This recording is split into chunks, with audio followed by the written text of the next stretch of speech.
गोपिका जीवनस्मरणं गोविन्दा गोविन्दा सद्गुरु विठ्ठलदास महाराज की जय.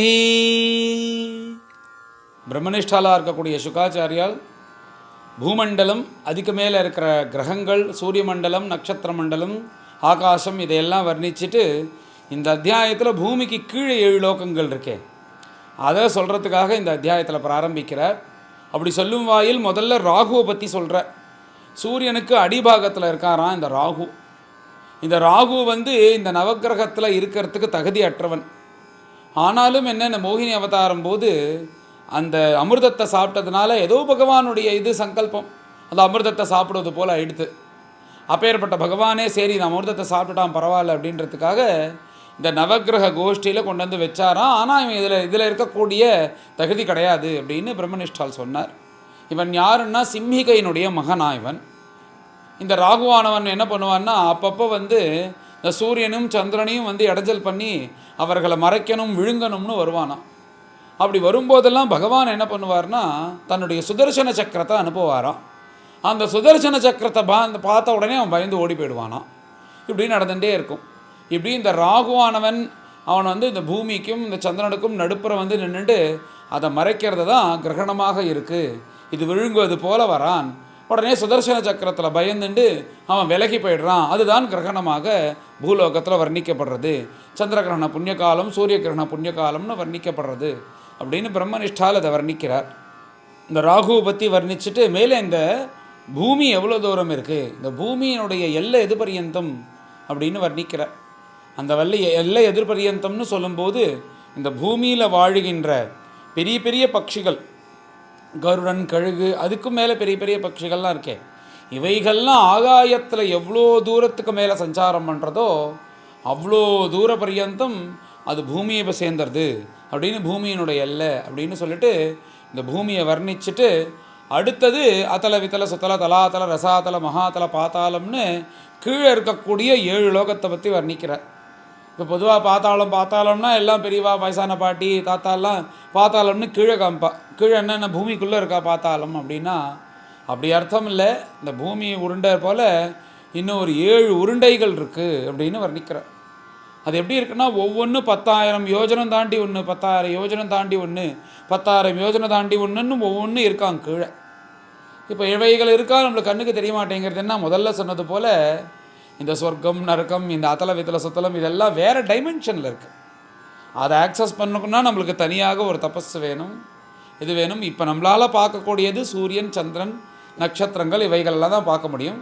ஆனால் இவைகள் இருக்குது, இன்னென்னலாம் இங்கே வசிச்சுன்னு இருக்கா அப்படின்னு சொல்லிட்டு மேலே பிரம்மனிஷ்டால் இந்த அதலத்தை பற்றி சொல்ல ஆரம்பிக்கிறார். இந்த லோகத்தெல்லாம் வர்ணிக்கிறதுக்கு முன்னாடி ஓவராலாக சொல்கிறார் இங்கே கீழே எப்படி இருக்குது அப்படின்னு. இந்த கீழே எப்படி இருக்குன்னா இங்கே சொர்க்கம் இதிலெல்லாம் போகபோக்கியங்கள்லாம் அனுபவிக்கிறாளோன்னு அதை விட போக்கியமாக இருக்குமா இந்த இடங்கள்லாம். இந்த கீழங்கள்லாம் போய் பார்த்தோன்னா அப்படி ஒரு போக்கியங்கள்லாம் இருக்கும். எல்லாமே பார்த்தா மாயாவித்தனம் தான் நிறையா இருக்குமா. நம்ம போலியாக உள்ளது தான் நிறையா இருக்கும். புதுசாக ஒருத்தன் போனான்னா ஏமாந்து போயிடுவான். அப்படி ஒரு மாயாவிலாசம் இதோட தான் இந்த உலகத்தில் இருக்கிறவாலும் இருப்பா, கீழே இருக்கிறதும் இருக்குது. ரொம்ப ஜாக்கிரதையாக இருக்கணும் இவா கூட டீல் பண்ணும்போது. அதுக்கு மேலே இங்கே என்னென்னா நம்மளுக்கு ராத்திரி பகல் இந்த வயசானது கஷ்டப்படுறது, வயசான தன்மை, அப்புறம் கஷ்டங்கள், துக்கங்கள், அது மேலே வந்தால் ஜரையாகிறது, உடம்பு நிறச்சி போகிறது, வியாதி வருது. இந்த மாதிரி எந்த பிரச்சனைகளும் கிடையாதான் இந்த உலகத்தில் வாழறவர்களுக்கு. அவர்களும் தேவர்கள் மாதிரி எப்பயுமே இருப்பா. இவர்களுக்கு அழிவானது எப்போ வரும்னா தேவர்கள் கூட சண்டை போடும்போது பகவானும் சண்டை போட்டு அழிச்சாதான் உண்டு, இல்லாட்டி இவர்களும் இருப்பா. அதுக்கு மேலே இந்த இடத்துலலாம் அப்படியே பார்க்கும்போது அந்த பாதாள லோகம்லாம் பார்த்தா அங்கே அவ்வளோவா வெளிச்சம் இருக்காது. ஆனாலும் சூரிய பிரகாசம் போல் வெளிச்சம் இருக்கும். அது காரணம் என்ன அப்படின்னா அந்த பாதாள லோகத்தில் இருக்கிற நாகங்கள், சர்ப்பங்கள்லாம் தன்னுடைய அந்த விஷத்தை செலவு பண்ணாதபடிக்கு எல்லாமே பார்த்தா ஒரு அப்படியே வச்சுட்டு இருக்கோம். அதனால அந்த நாகரத்னமானது உண்டாகும். அந்த நாகரத்னமானது உண்டானதுனால அதுலேருந்து வரக்கூடிய பிரகாசமானது பார்த்தா எல்லா பாம்பு தலையிலேருந்தும் ஏதோ 1000 வாட் பல்பு எல்லா இடத்துலையும் பிரகாசிக்கிறது போல் இருக்கும். அப்படி எல்லாம் அங்கங்கே சஞ்சாரம் பண்ணுறதுனால அந்த சூரிய பகவானுடைய வெளிச்சத்தை விட நிறையா வெளிச்சம் இருக்கும் இந்த இடத்துலலாம் அப்படின்னு முதல்ல என்னென்ன இருக்கும்னு எல்லாத்தையும் சொல்லிவிட்டு மேலே ஒவ்வொரு உருண்டையாக வர்ணிச்சுன்னு வரார். இந்த அத்தல லோகத்தில் மயன் இருக்கான், அவன் தான் ராஜாவாக இருக்கான். அவனுடைய ஆதிக்கத்தில் அவனுடைய கண்ட்ரோலில் தான் அந்த உருண்டை இருக்குது. இந்த மயன் யார் அப்படின்னு சொல்லும்போது, தேவர்களுக்கு சிவில் இன்ஜினியர், கட்டடத்தெல்லாம் கட்டி கொடுக்கறது, அதெல்லாம் கட்டி கொடுக்கறது விஸ்வகர்மா. அசுரர்களுக்கு கட்டி கொடுக்கறது யார் அப்படின்னா மயன். இந்த மயன் கட்டக்கூடிய கட்டடம் பெரும்பாலும் மாயாவி விலாசத்தோடு தான் இருக்கும். பார்த்தா பிரம்மாண்டமாக பயங்கரமாக இருக்கும், கெட்ட போய் பார்த்தா இருக்கிறது மாதிரியும் இருக்கும், இல்லாத மாதிரியும் இருக்கும். அந்த மயனுடைய மாயா விலாசம் அப்படின்னு சொல்லிட்டு இந்த மயனுக்கு அப்படி ஒரு சக்தி. 96 விதமான மாயா விலாசங்கள் தெரியுமா எனக்கு. அதனால் இந்த உலகத்தையே ஆட்டி படைக்கிறான். அதையும் நிறையா பேர் கற்றுண்டு இந்த பூலோகத்துல எல்லாம் கூட இந்த மையனுடைய மாயைகள்லாம் செய்கிறார்கள் அப்படின்னு அவனுடைய பெருமை. அவனுடைய பையன் பலன்னு ஒருத்தன் இருக்கான். அவன்தான் இதில் இன்னும் முக்கியமாக இருக்கான். இந்த மயன் இன்னும் கீழே அடுத்த லோக்கலில் தான் இருக்கார். அந்த பலன் கிட்ட இந்த அத்தலத்தை ஒப்படைச்சிட்டு இந்த மயன் கீழே போகிறார். இந்த பலன் தான் அந்த அத்தல லோகத்தை பார்த்துக்கிறார். இந்த பலன் அவன் ஒரு தடவை கொட்டாவி விட்டான். அந்த கொட்டாவி விட்ட போது 3 விதமான ஸ்திரீகள் வெளில வந்தார்களாம். அந்த கொட்டாவிலேருந்து அவர்கள் பலாயிரக்கணக்காக மாறுறார்கள். இவர்கள் யார் அப்படின்னா கேவலம் காமத்தை அனுபவிக்கிறதுக்காக வந்த ஸ்திரீகளாம். இவர்கள் என்னென்னா எங்கே போனாலும் அந்த புருஷனை மைக்கி அந்த காம இச்சையை தீர்த்துக்கணும் அப்படின்னு இருக்கக்கூடிய ஸ்திரீகள். இன்னார் கூட தான் இருக்கணும், இன்னார் கூட இருக்கக்கூடாது, இவார் கூட தான் வாழணும் இல்லாதபடிக்கு யார் கூட என்ன வேணாலும் செய்யலான்னு இருக்கக்கூடிய வரமுறையே இல்லாத ஸ்திரீகள். இவர்களுக்கு என்னென்னா ஒரு பொடி இருக்கான், ஆட்டகம் அப்படின்ற ஒரு பொடி. அது எப்படி வருதுன்றது பின்னாடி தெரியும். அந்த பொடியை வச்சுட்டு கையில் வச்சுட்டு அதை ஒரு தூவார்களாம். யார் இவ மேலே ஆசைப்படுறாளோ அப்படி போய் யாரெல்லாம் வராளோ அவளை மயக்கி அந்த புருஷர்களோடு சம்போகிச்சு அது கூட சௌக்கியமாக இருக்கிறது தான் இவளுடைய வேலையே. அதனால் வரமுறை இல்லாதபடிக்கு எல்லா புருஷங்களும் சந்தோஷமாக இருக்கிறது. அதனால அவர்களுக்கு அந்த ஸ்திரீகளுக்கு அவள் அப்படி பண்ணிகிட்டே இருப்பா அவள் காரியத்தை. அதனால் அவர்களுக்கு பெரிய பாதிப்பு இல்லை. ஆனால் அவள் கூட எவன்லாம் சம்போகிச்சானோ அவனுக்கு என்ன ஆகும்னா ஒரு மதம் பைத்தியம் போல் பிடிச்சிருமா. அதை பிடிச்சி அவன் என்ன பண்ணுவான்னா அங்கே தான் கடவுள்னு நினச்சிட்டுருவானா. இந்த உலகத்தெல்லாம் தன்னுடைய அதீனத்தில் தான் இருக்குது, இப்படி ஒரு சௌக்கியம் கிடைக்குமா நம்மளுக்கு அப்படின்னு அந்த ஸ்திரீகளோடையே சுற்றிண்டு இப்படியே அவாக்கூடையே சுற்றிண்டு அங்கே வீணாக போய் இப்படி பகவான் மாயையிலே இப்படி அகப்பட்டுன்னு போவான். அப்படி யாரெல்லாம் இந்த ஸ்திரீகள்கிட்ட போய் மாட்டிக்கிறார்களோ அந்த மதத்தில் இருந்து அவர்கள் அப்படியே இருப்பார்கள் அப்படின்னு இந்த அத்தலத்தில் வாழக்கூடிய அந்த ஜனங்களை பற்றி வர்ணிக்கிறார். அடுத்ததாக இந்த வித்தலம் அப்படின்ற லோகம். இந்த லோகம் எதுன்னா பரமேஸ்வரனுக்கு சொந்தமாக. அவர் கைலாசத்தில் போய் இருந்து லோக விவகாரங்கள்லாம் பண்ணிட்டு உலகத்தை காப்பாற்றின்னு வந்தாலும் எல்லாருக்கும் காரியம் பார்க்க மண்டை ஹீட் ஆகிடும், கொஞ்சம் ஸ்ட்ரெஸ்ஸு ஜாஸ்தி ஆகிடும்.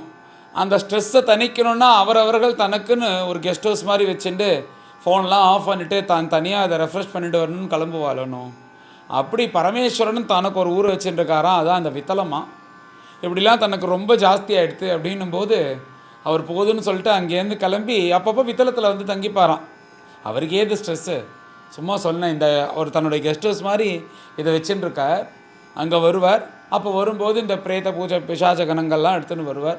பார்வதி தேவியும் கூட வருவாளாம் பரமேஸ்வரனோட கூட. அப்பப்போ இந்த தங்கிக்கிறது அந்த அந்த வித்தல லோகத்தை தான் எடுத்துட்டார் அவர் தனக்கு வேணும்னு பரமேஸ்வரன். அப்படியே தங்கிட்டு போவார். அந்த விதலத்தில் ஒரு நதி இருக்கான், அதுக்கு ஹாட்டக்கி அப்படின்னு பெயர். அந்த நதி பிரவகிச்சுன்னு வரும்போது அக்னி பகவான் அந்த நதியை வெப்பத்தினால உறிஞ்சிடுறார், அப்படின்னா குடிச்சிடுறாருன்னு சொல்லலாம். உறிஞ்சிட்டு தூவறாராம். அது தூவும்போது என்ன ஆகுதுன்னா அது ஒரு பொடியாக வருது. அது அப்படியே தங்கபஸ்மமாக ஆறுது. அந்த தங்கபஸ்மத்தை எடுத்துட்டு அந்த வித்தலத்தில் இருக்கிறவர்கள் எல்லாரும் நகைகளாக பண்ணிக்கிறா. இந்த பொடியை எடுத்துன்னு போய் தான் அதுக்கு மேலே இருக்கிற லோகங்கள்லாம் அந்த ஸ்திரீகள்லாம் புருஷர்களை மயக்கிறா அப்படின்னு சொல்லிட்டு இந்த வித்தல லோகத்தை வர்ணித்து முடிக்கிறார் பிரம்மனிஷ்டால். அடுத்ததாக சுத்தலம். இந்த சுத்தலத்தில் யார் இருக்கா தெரியுமா அப்படின்னு பரீட்சைத்திட்ட கேட்டுட்டு பிரம்மனிஷ்டால் சந்தோஷமாக ஆரம்பிக்கிறாராம். யாருன்னா பரம பாகவதோத்தமனாக இருக்கக்கூடிய மகாபலி இருக்காண்டா, பிரகலாதனுடைய பேரன். என்னென்னா அவன் கொடுத்த தானத்தினால பகவானுக்கே தாழ முடியலையாம். வருத்தப்பட்டு என்னடா ஒரு தானம்னு சொல்லிட்டு இவனுக்கு இந்திரனை விட பலவிதமான சௌக்கியத்தை கொடுக்கணும் அப்படின்னு சொல்லிட்டு சொர்க்கம்லாம் ஒன்றுமே இல்லையாம். அதை விட பலவிதமாக இருக்கக்கூடிய சௌக்கியத்துக்கு கொடுக்கக்கூடிய ஒரு நகரம், ஒரு பவனத்தையும் உண்டாக்கி இந்த சுதலன்ற லோகத்தை மகாபலிகிட்ட கொடுத்து நீ இதில் இருப்பான்னு சொல்லிட்டு சாக்ஷாத் வைகுண்டவாசியே வந்து காவல் காத்துருக்காராம் அந்த சுதலத்தில். இப்படி பகவத் கிருப்பையை வர்ணிச்சுட்டு பரீட்சத்தை பார்த்து பிரம்மனிஷ்டால் சொல்கிறாராம், நாம் என்ன நினச்சிட்டு இருக்கோம், நீ என்ன நினச்சிட்டு இருக்க? அவன் பூமிதானம் பண்ணினா அதனால் வந்து பகவான் இப்படி ஒரு இடத்த கொடுத்து இவனை சௌக்கியமாக வச்சுருக்காருன்னு தான் நினைக்கிற. இந்த பூமிதானத்தினால இந்த சௌக்கியம் இல்லைடா அப்படின்னு வர்ணிக்கிற. பூமிதானத்தினால சௌக்கியத்தை கொடுத்துருவார். ஆனால் தான் வந்து காவலாளியாக ஏன் நின்னார் அப்படின்னா, நோ ஏவைத்தது சாட்சாத்காரா பூமிதானஸ்ய. இந்த சாட்சாத்காரமானது, இந்த அனுகிரகமானது வெறும் பூமிதானத்துக்காக இல்லைப்பா, அவன் எந்த எண்ணத்தில் பண்ணால் எப்படி பண்ணான்றான். பரமையா ஸ்ரத்தையா பரமாதர சமாஹித மனசா அப்படின்னு அந்த பிரபு வந்த உடனே அவர் சுக்ராச்சாரி சொல்கிறாரோன்னு, இவன் வைகுண்டவாசிடா அவனை ஏமாத்துறதுக்காக வந்திருக்கான், இவனுக்கு கொடுக்காத அப்படின்னு சொன்னும்போது கூட தான் எல்லாத்தையும் இழக்கிறோன்னு தெரிஞ்சுட்டு அவர் என்ன நினச்சார், நான் மகாபலி அது போனால் பரவாயில்ல, என்னவா ஆகிட போகிறது, எந்த பிரபுவை சந்தோஷப்படுத்தணுன்றதுக்காக இத்தனை யாக யஜ்யங்கள்லாம் நடத்தி அதில் டின்னாக நெய்யெல்லாம் வந்து பசி பட்னியோடு இருந்து ரிக்வேதத்தினால் கூப்பிட்டு யஜுர்வேதத்தினால் ஆவிர்வாகம் கொடுத்து சாமவேதத்தினால் ஸ்தோத்திரம் பண்ணி எந்த பிரபுவை சந்தோஷப்படுத்தணும்னு நினச்சிக்கிறேனோ அப்பேற்பட்ட பிரபு என்னத்துக்கு தேடி வந்தார்.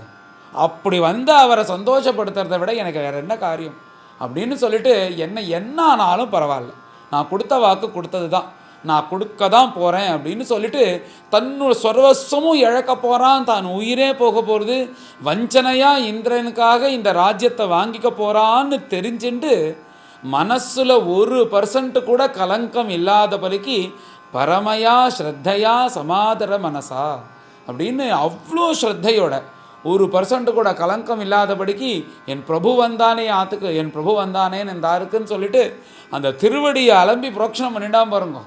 அதில் பகவானே அசந்து போயிட்டாராம். என்னடா ஒரு தானம், இப்படி ஒரு மனசு யாருக்கடா வரும்னு அசந்து போயிட்டாராம். ஏன்னா அந்த திருவடியிலேருந்து பிரவகிச்சவள் தானே கங்கை.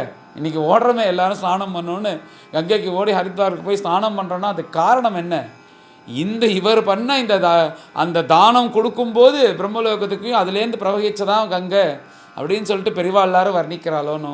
அப்படி கங்கா ஜனகமாக இருக்கக்கூடிய திருவடியை, அந்த திருவடி தன்னை தேடி தன் நாத்துக்கு வந்ததே அப்படின்னு சொல்லிட்டு பரம சந்தோஷப்பட்டு பரமையா ஸ்ரத்தையா சமாஹித மனசை அப்படி ஒரு சமாதானத்தோட தன்னுடைய சொத்து போக போகிறதுன்னு 1% கூட நினைக்கலையாம். அவர் பரிபூர்ண மனசோட அந்த கொடுத்த தானத்தை ஏற்றுண்ட பகவானால் தாங்க முடியலையாம். இவன் கொடுத்துட்டான், அவன் வந்து எந்த இது இல்லாமல், ஆனால் இவன்கிட்டேருந்து வஞ்சனையாக நான் வாங்கிட்டேன், அப்படி வாங்கிட்டு இந்திரனுக்கு கொடுக்கறது அவனுக்கு வாக்கு கொடுத்துட்டேன், இவனை இப்படி சும்மா விட்டுட்டேன்னா என்னுடைய மனசாட்சி என்ன விடாதுன்றதுக்காக அவனை விட பலவிதமான சௌக்கியத்தோட ஒரு பவனத்தை ஏற்படுத்தி அந்த பவனத்தை கொடுத்து அதில் மகாபலியை குடும்பத்தோடு சௌக்கியமாக உட்காத்தி வச்சு நீ சௌக்கியமாக இருப்பான்னு சொல்லிட்டு நான் அவனுக்கு காவலாளியாக இருந்து காவல் காத்தாதான் அங்கே இருந்துட்டு இன்னொரு ரூபத்தில் என்னுடைய மனசு சமாதானமாகும்னு இன்னி பரியந்தம் அந்த சுதலலோகத்தில் பகவான் காவல் காத்துருக்காருன்னு பிரம்மனிஷ்டால் சொல்கிறார். அதனால் இந்த ஏதோ வந்து பூமிதானம் கொடுத்துட்டான் அதுக்கு பதில் பண்ணுறதுக்காக ஏதோ இந்த மாதிரி வாங்கிண்டான்றதுக்காக சுதலத்தில் லோகத்தை கொடுக்கலடா. அவனுடைய பக்தி ஸ்ரத்தை, அவன் இப்படி தானம் பண்ணதுனால என்ன பண்ண முடியாதுன்னு தெரியாமல் திக்குமுக்காயி பகவானே இப்படி ஒரு அனுகிரகம் பண்ணினார் அப்படின்னு ரொம்ப அருமையான கத்தியம். இந்த மாதிரி ஒரு கத்தியம் ஸ்லோகம் அந்த அஷ்டமஸ்கந்தத்தில் வாமனாவதார சரித்திரத்தில் கூட இல்லை. இந்த சூக்ஷ்மான விஷயத்தை இங்கே வந்து பிரம்மனிஷ்டால் இங்கே அழகாக சொல்கிறார். பகவான் எப்பேற்பட்ட கிருபாலு, என்னன்னா தன் பக்தால் தன் மேலே ஆசை வச்சு இப்படி இருந்தான்னா தன்னையே கொடுத்துருவானா. தன்னையே கொடுத்தோன்னா அப்புறம் ரொம்ப கஷ்டமோன்னு, தன்னையே ஒருத்தருக்கு கொடுத்துட்டான்னா அவனுக்கு அடிமை மாதிரி தானே. அடிமை மாதிரி பக்தால் பார்க்க மாட்டான், ஆனால் அவளுக்காக பண்ணணும்ல. ஆனால் அப்படி ஒரு பக்தி பண்ணிட்டான்னா தன்னையே கொடுக்குறான் பார் பிரபு, அப்பேற்பட்ட கிருபாலுன்னு வர்ணிச்சுட்டு மேலே இந்த இந்திரனை பற்றி பிரம்மனிஷ்டால் வந்து ஒரு கொஞ்சம் வந்து குறைச்சலாக பேசுகிறார் இந்த இந்திரனை.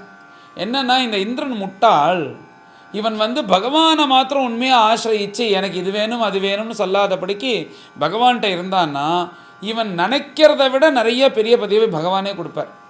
இவன் என்ன பண்ணான்னா எனக்கு திரிலோகாதிபத்தியம் வேணும்னு இப்படி வந்து கேட்டதுனால அல்பமாக இருக்கக்கூடிய திரிலோகாதிபத்தியத்தை பகவான் கொடுத்தார். ஆனால் இந்த மகாபலிக்கு என்ன தெரியுமோ சொன்னார், இப்படி வந்து என்னை இப்படி 3 அடியும் எடுத்துட்டு என்னை இப்படி கீழே தள்ளுறேலே அப்படின்னு சொல்லிட்டு மகாபலி கேட்ட உடனே, மகாபலே, இந்த இதில் உன்னை கீழே தள்ளுறேன், ஆனால் என் மனசை தாங்க முடியல.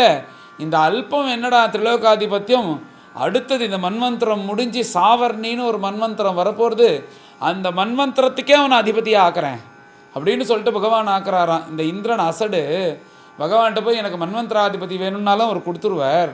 இந்த இந்திரனுக்கு சரியான அட்வைசர் இல்லை, இந்த அட்வைசர் இல்லாததுனால இவன் வீணாக போயிட்டான்.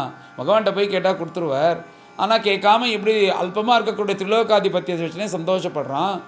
ஆனால் உண்மையான பக்தனாக இருக்கக்கூடிய மகாபலிக்கு பகவான் என்ன பண்ணுறாருனா, அடுத்த மன்வந்திரத்துக்கே அவன் அதிபதியாக ஆக்குறார். 71 சதுர்யுகத்துக்கு அவர் தான் ராஜாவாக இருந்துட்டு மன்வந்திராதிபதியாக ஆக்கினாதான் என் மனசு சமாதானமாகும்னு இப்படி பகவான் பண்ணுறார்.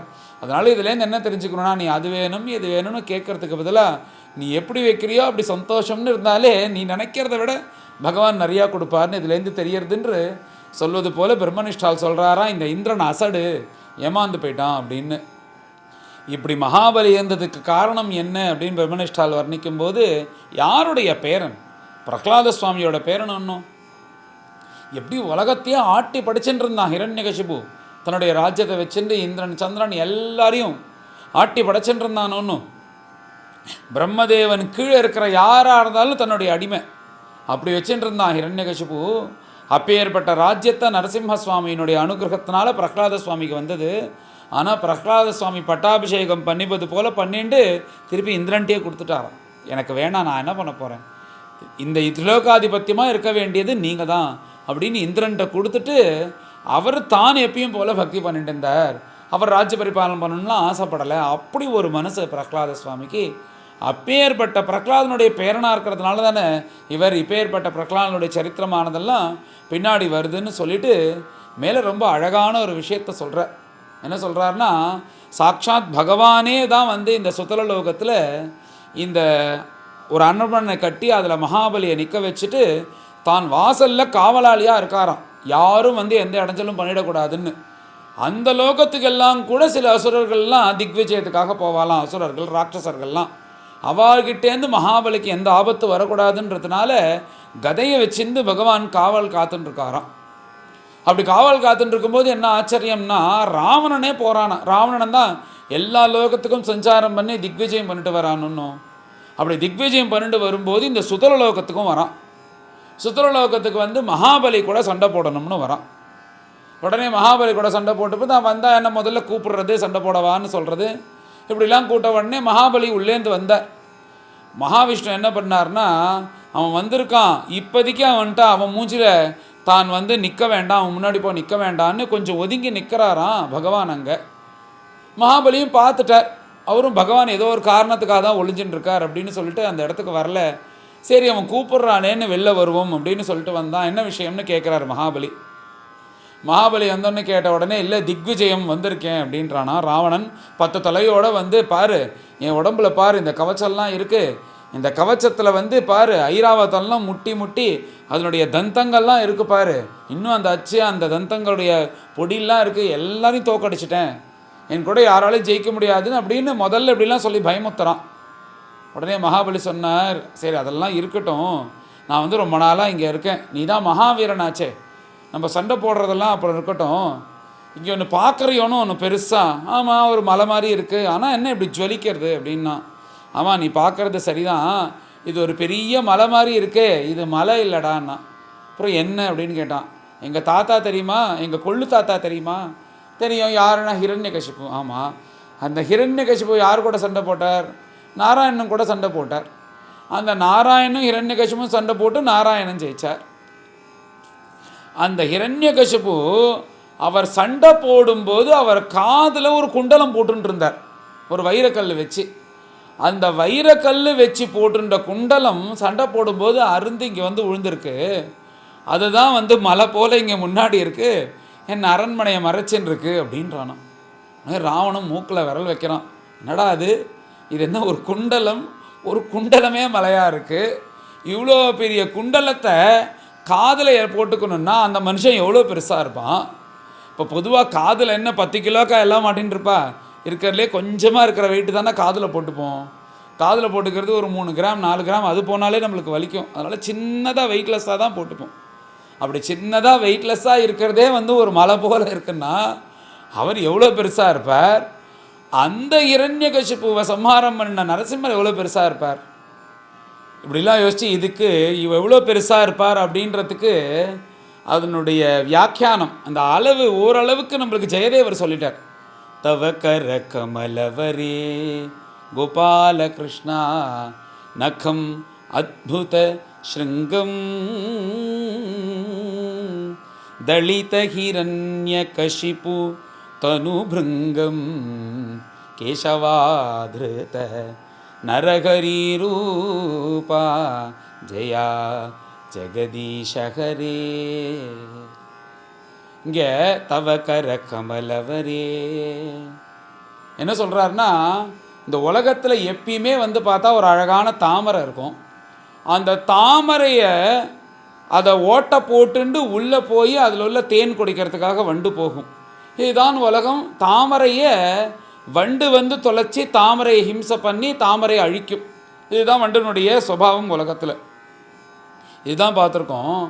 இங்கே ஜெயதேவர் என்ன சொல்கிறாருன்னா, வண்டு தாமரையை கெடுக்கும், தாமரையை நாசனம் பண்ணும். ஆனால் இங்கே ஆச்சரியம் என்னென்னா, தாமரை வண்டை நாசனம் பண்ணுமோ, அது இங்கே நடந்தது அப்படின்னு வர்ணிக்கிறார். என்னென்னா, அந்த தாமரையாக பகவானுடைய நரசிம்ம சுவாமியோடைய கரங்களை வர்ணித்து அந்த வண்டாக இருக்கக்கூடிய ஹிரண்யகசிபுவை நசுக்கி தூக்கி போட்டார். அப்படின்னா இந்த இவ்வளோ பெரிய மலையை காதில் போட்டுருக்கிற குண்டலமாக இருக்கக்கூடிய ஹிரண்யகசிபு எவ்வளோ பெருசாக இருப்பான். அந்த ஹிரண்யகசிபு ஒரு வண்டு மாதிரி இருந்தான்னா பகவானுடைய கை மாத்திரம்தான் ஒரு தாமரைப்பூ. அப்போது ஒரு தாமரைப்பூவை விட அந்த வண்டானது ஒரு 50 மடங்கு சின்னதாக இருக்கும். அப்போது பகவானோட கை மாத்திரம் அந்த வண்டை விட 50 மடங்கு பெருசுன்னா அப்போ நரசிம்ம சுவாமி எவ்வளோ பெருசாக இருப்பார் அப்படின்னு வர்ணிக்கும்போது இது ஒரு அளவு மாதிரி இருக்கும் நம்மளுக்கு. இது பார்க்கும்போது இந்த குண்டலம், காதில் போட்டுருக்கிற குண்டலம், அந்த குண்டலத்தை போட்டுருக்கிற ஹிரண்யகசிபு ஒரு வண்டு, அந்த வண்டாக இருக்கக்கூடிய அந்த ஹிரண்யகசிபுவை சம்ஹாரம் பண்ண நரசிம்ம சுவாமி கை ஒரு தாமரை, அந்த கை தாமரை இருக்கக்கூடிய பிரபு எவ்வளோ பெருசாக இருப்பார் அப்படின்னு பார்த்தா இது கிட்டத்தட்ட பார்க்கும்போது வாமனாவதார சுவாமியை விட பெருசாக இருக்கார் நரசிம்ம சுவாமி அப்படின்னு வச்சுக்கலாம். அப்படி ஒரு ரூபத்தை எடுத்துன்னு சம்ஹாரம் பண்ணினார். இது எதுக்கு சொல்கிறேன்னா, அந்த குண்டலம் இருந்தது. உடனே மகாபலி நீ என் கூட திக்விஜயத்துக்கு சண்டை போடுறதெல்லாம் இருக்கட்டும், அதை நீ எடுத்து ஒதுக்குன்னா உடனே ராவணன் இது என்ன க்ஷணம் மாத்திரம், நான் திக்விஜயத்துக்கெல்லாம் அப்புறம் வரேன்னு சொல்லிட்டு அதை போய் பாராட்டணும்னு பார்க்குறான். நான் கைலாசத்தையே தூக்கினவன் அது இதுன்னு சொல்லிட்டு அவனால் ஒன்றும் பண்ண முடியலன்னு என்னடா இது இவ்வளோ வெயிட்டாக இருக்குது அப்படின்னு ஆச்சரியமாக இருக்குன்னு அப்படியே பயந்து நடுங்கி நின்றுட்டு மகாபலிக்கிட்ட சண்டை போனதுக்காக வராலாம். இத்தனை நேரம் சும்மா இருந்த பிரபு அங்கேருந்து இதுக்கு மேலே சும்மா இருக்காமல் இந்த பையனை 10 பூச்சி பல அப்படின்னு அங்குஷ்டேன பதாவான் அப்படி அவனை கால் கட்ட விரல்னால ஒரு எத்தராரான் அந்த ராவணனை. அப்படி எத்தும்போது 10 யோஜனை தள்ளி போய் சுற்றி போய் கீழே விழறானா. அந்த ரொட்டேஷன் நிற்கிறதுக்கே அவனுக்கு 10 நிமிஷம் ஆறுது. அதை நின்று உடம்பு ஆஸ்வாசப்படுத்திட்டு அப்புறம் எழுந்துட்டா, இது நம்மளால் ஆகாது, இந்த மகாபலிக்கிட்டெல்லாம் யாரோ உதைச்சா ஏதோ பண்ணினா என்ன ஆனதுன்னே தெரியல, நம்ம இவர் கூடலாம் ஜெயிக்க முடியாதுன்னு கப்சிப்புன்னு அங்கேருந்து கிளம்பிட்டான் அப்படின்னு சொல்லிட்டு இப்படி ஒரு சுவாரஸ்யமான நிறைய விஷயங்களில் இந்த மகாபலி சரித்திரத்தில் நடந்தது பின்னாடி அஷ்டமஸ்கந்தத்தில் கூட கிடையாது. பிரம்மனிஷ்டால் இந்த சுத்தலலோகத்தை வர்ணிக்கும் போது இந்த ரசமான விஷயத்தை வர்ணிக்கிறார். இந்த இடத்துல பகவானுடைய கால் கட்ட விரல்னால் உதைக்கப்பட்டு ராவணன் 10 யோஜனை தள்ளி போய் விழுந்தானான். இப்படி பகவான் பக்தாபிமானியாக இருந்து இந்த மகாபலிக்கு காவல் காத்தன் வராருன்னு இந்த சுத்தலலோகத்தில் வர்ணித்தார். அடுத்ததாக தலாதலலோகம். இந்த தலாதலலோகத்தில் சாக்ஷாத் மையனே அங்கே இருக்கானா. இந்த மையன்தான் சொன்னனே மகா மாயாவின்னு, அசுரர்களுடைய சிவில் இன்ஜினியர்னு.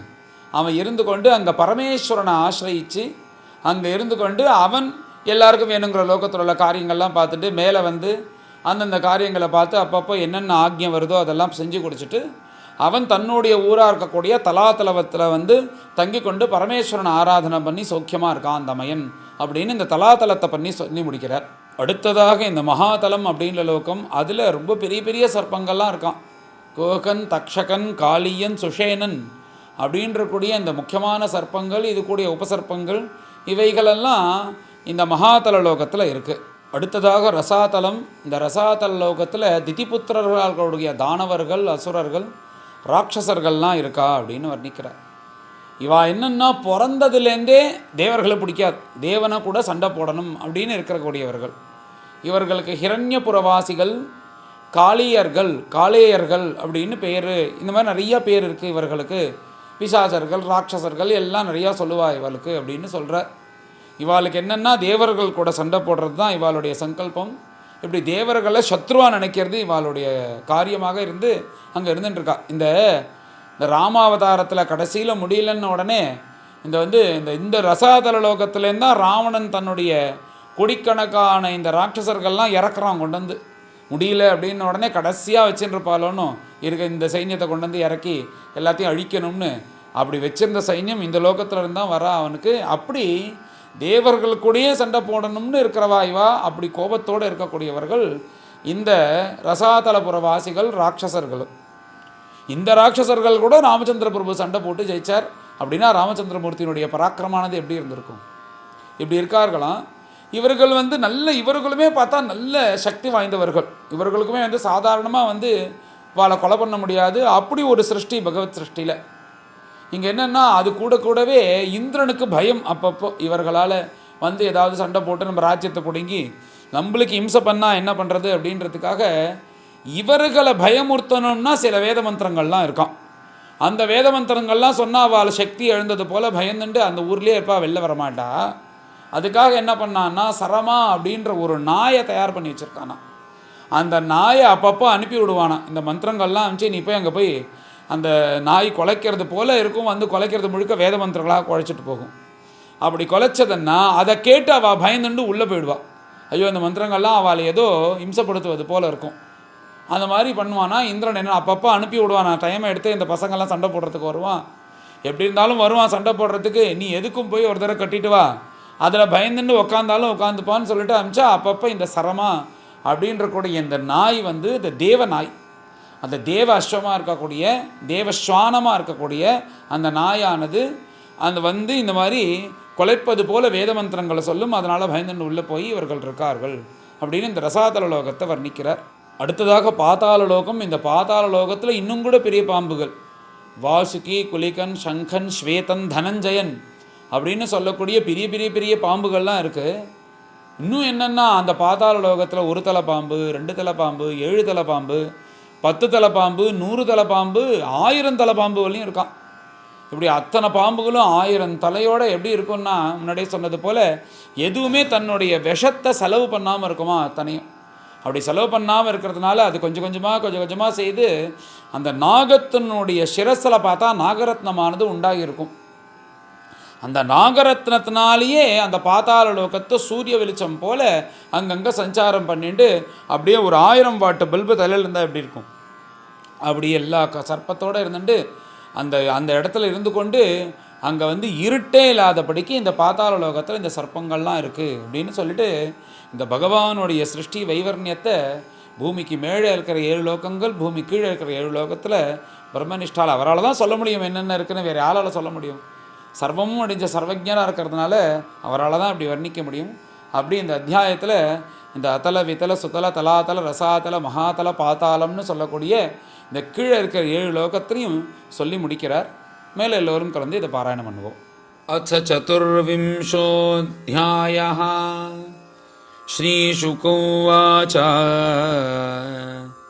அதஸ்தாத் சவிதுः योजनायुते स्वर्भानुः नक्षत्रवत् चरतीत्येके योऽसौ अमरत्वं ग्रहत्वं च अलभता भगवदनुकम्पया स्वयं असुरापसदः सैंहिकेयः ह्यतदर्हस्तस्य तात जन्म कर्माणि च उपरिष्टात् वक्ष्यामः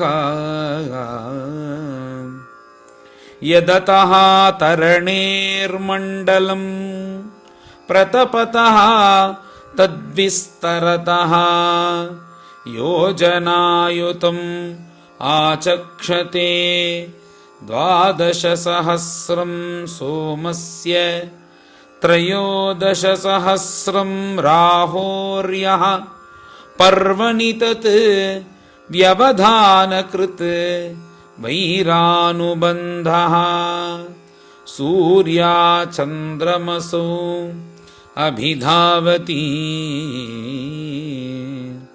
तन्निशम्य उभयत्रापि भगवता रक्षणाय प्रयुक्तं सुदर्शनं नाम भागवतं दयितमस्त्रं तत्तेजसा दुर्विषहं मुहुः परिवर्तमानम् अभ्यवस्थितः मुहूर्तमुद्विजमानः चकितहृदयः आरादेव निवर्तते तदुपरागमिति वदन्ति लोकाः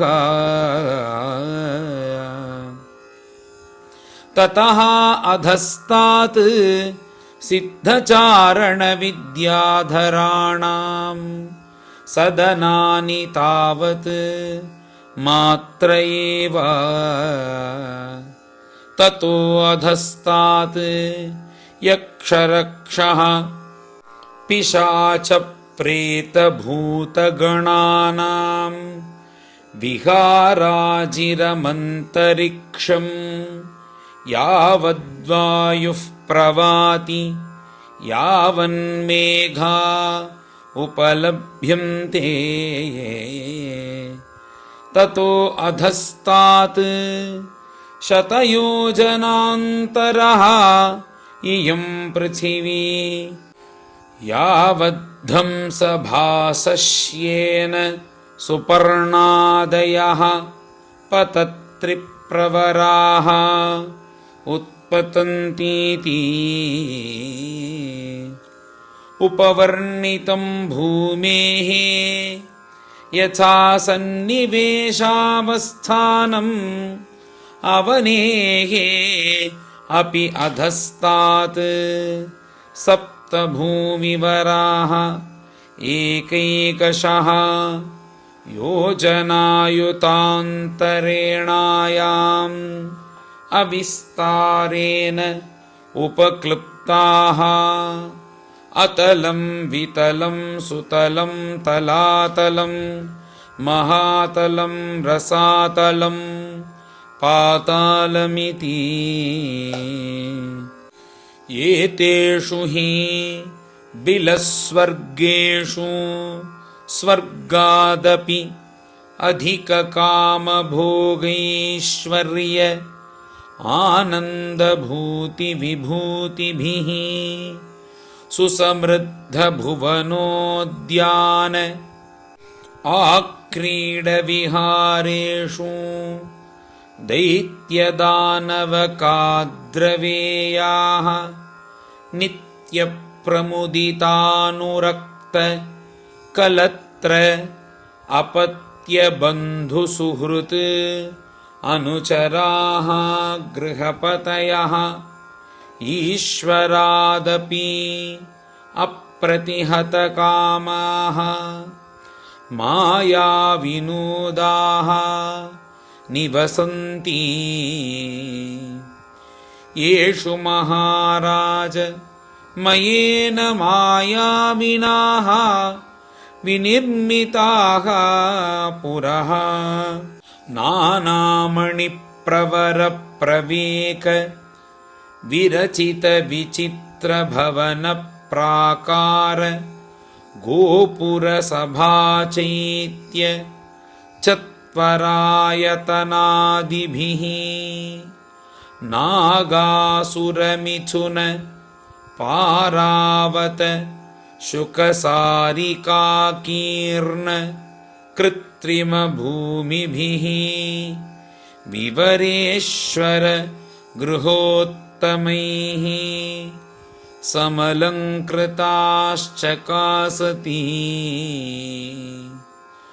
उद्यानानि च अतितरां मन इन्द्रियानन्दिभिः कुसुमफलस्तबक सुभगकिसलय अवनतरुचिर विटपि विटपिनां लताङ्गालिङ्गितानां श्रीभिः समिथुन विविध विहङ्गम जलाशयानाम् अमलजलपूर्णानां झषकुलोल्लङ्घनक्षुभित नीरनीरजकुमुद कुवलय कल्हार नीलोत्पल लोहित शतपत्रादिवनेषु कृतनिकेतनानाम् एकविहाराकुल मधुरविविधस्वनादिभिः इन्द्रियोत्सवैः अमरलोकश्रियम् अतिशयितानि यत्र गवाव न भयम् अहोरात्रादिभिः कालविभागैः उपलक्ष्यते यत्र हि महाहि प्रवर शिरोमणयः सर्वं तमः प्रबाधन्ते न वा एतेषु वसतां दिव्यौषधिरस रसायन अन्नपानस्नानादिभिः आधयो व्याधयः वलीपलितजरादयश्च देहवैवर्ण्य दौर्गन्ध्यस्वेदक्लमग्लानिः इति वयः अवस्थाश्च भवन्ति न हि तेषां कल्याणानां प्रभवति कुतश्चन मृत्युर्विना भगवत्तेजसः चक्रापदेशात् यस्मिन् प्रविष्टे असुरवधूनां प्रायः पुंसवनानि भयादेव स्रवन्ति पतन्ति च अथातले मयपुत्रः असुरः बलः निवसति येन गवायिह सृष्टाः षण्णवतिर्मायाः काश्चनाद्यापि मायाविनो धारयन्ति यस्य च जृम्भमाणस्य मुखतस्त्रयस्त्रीगणाः उदपद्यन्त स्वैरिण्यः कामिन्यः पुंश्चल्य इति या वै विलायनं प्रविष्टं पुरुषं रसेन हाटकाख्येन साधयित्वा स्वविलास अवलोकन अनुरागस्मित संलापोपगूहणादिभिः स्वैरं किल रमयन्ति यस्मिन्नुपयुक्ते पुरुषः ईश्वरोऽहं सिद्धोऽहमिति अयुतमहागजबलम् आत्मानम् अभिमन्यमानः कथ्यते मदान्ध इव ततो अधस्तात् वितले हरो भगवान् हाटकेश्वरः स्वपार्षदभूतगणावृतः प्रजापतिसर्ग उपब्रह्मणाय भवूभवान्यासः मिथुनीभूत आस्ते यतः प्रवृत्ता सरित्प्रवरा हाटकी नाम भवयोः वीर्येण तत्र चित्रभानुः मातरिश्वना समिध्यमान ओजसा बिभति तन्निष्ठ्यूतं हाटकाख्यं सुवर्णं भूषणेन असुरेन्द्रावरोधेषु पुरुषाः सह पुरुषीभिः धारयन्ति ततो अधस्तात् सुतले उदारश्रवः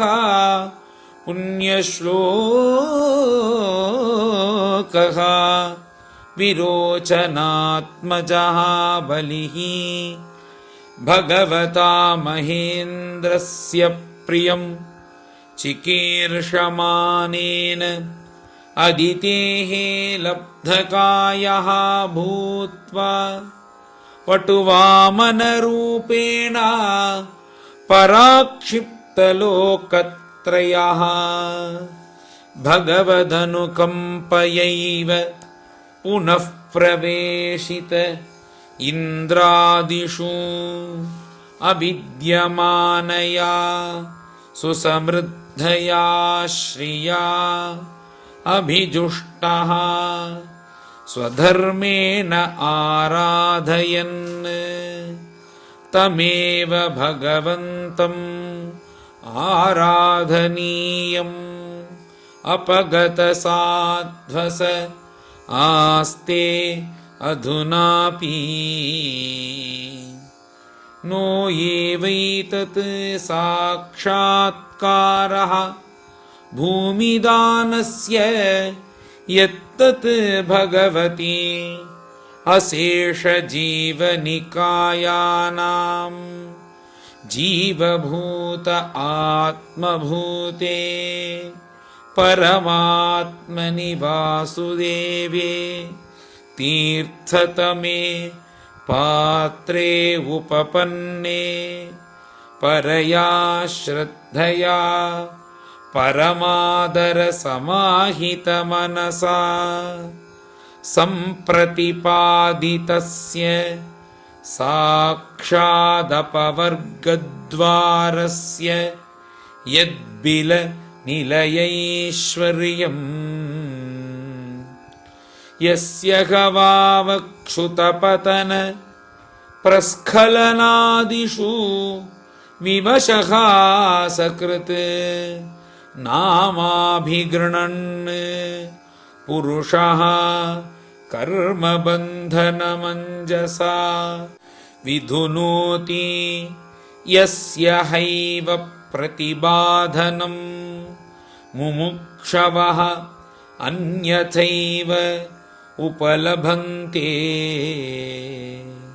तद्भक्तानाम् आत्मवतां सर्वेषाम् आत्मनि आत्मद आत्मतयैव न वै भगवान् नूनम् अमुष्य अनुजग्राह यदुत पुनः आत्मानुस्मृतिमोषणम् मायामय भोगैश्वर्यमेव आतनुतेति यत्तत् भगवता अनाधिगत अन्योपायेन याञ्छाच्छलेन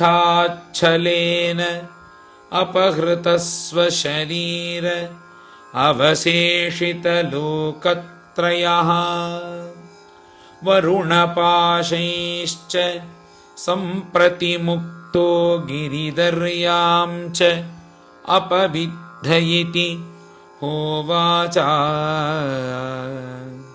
नूनं बतायं भगवान् अर्थेषु न निष्णातः योऽसौ इन्द्रः यस्य सचिवः मन्त्राय वृत एकान्ततः बृहस्पतिः तमतिहाय स्वयं उपेन्द्रेण आत्मानमयाचत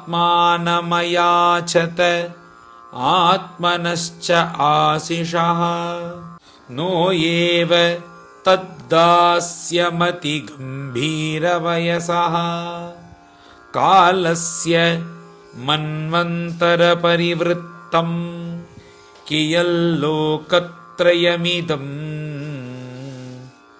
यस्यानुदास्यं एव अस्मत्पितामहा किल वौरे न तु स्वपित्र्यं यदुता कुतो भयं पदं दीयमानं भगवतः परमिति भगवता उपरते खलु स्वपितरी।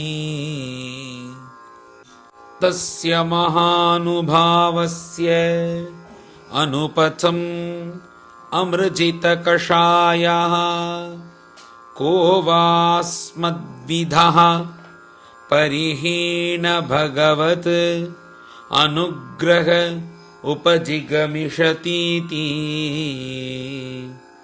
तस्यानुचरितम् उपरिष्टात् विस्तरिष्यते यस्य भगवान् स्वयं अखिल जगद्गुरुः नारायणः द्वारि गदापानिः अवतिष्ठते निज जनानुकम्पितहृदयः येनाङ्गुष्ठेन पदा दशकन्धरः योजनायुतायुतं दिग्विजय उच्चाटितः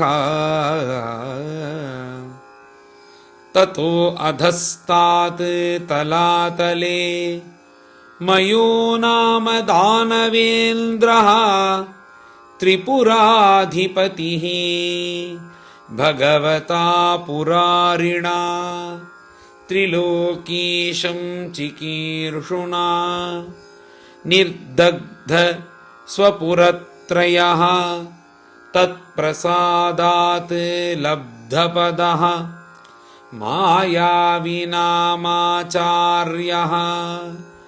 महादेवेन परिरक्षितः विगतसुदर्शनभयः महीयते।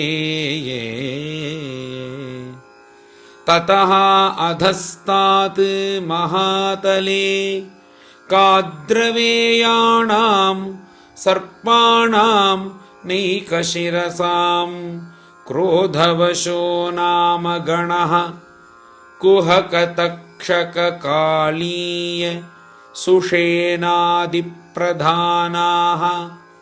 महाभोगवन्तः पतत्रिराजाधिपतेः पुरुषवाहात् अनवरतम् उद्विजमानाः स्वकलत्र अपत्यसुहृत्कुटुम्बसङ्गेन क्वचित् प्रमत्ता विहरन्ति।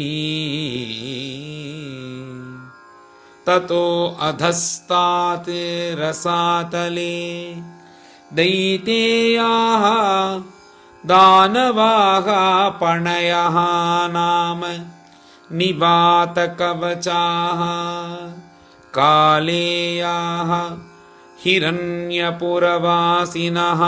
इति विबुधप्रत्यनीका उत्पत्त्या महोजसः महासाहसिनः भगवतः सकललोकानुभावस्य हरेरेव तेजसा प्रतिहतबलावलेपा विलेशया इव वसन्ति ये वै सरमयेन्द्रदूत्या वाग्भिः मन्त्रवर्णाभिः इन्द्रात् बिभ्यति। ततः अधस्तात् पाताले नागलोकपतयः वासुकिप्रमुखाः शङ्खकुलिकमहाशङ्ख श्वेतधनञ्जय धृतराष्ट्र शङ्खचूड कम्बलाश्वतर देवदत्तादयः महाभोगिनः महामर्षाः निवसन्ति।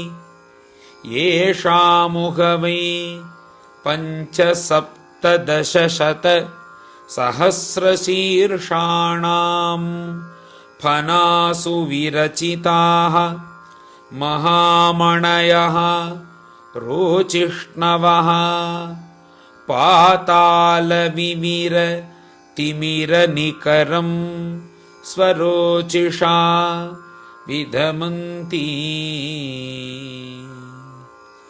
श्रीहरये नमः। श्रीहरये नमः।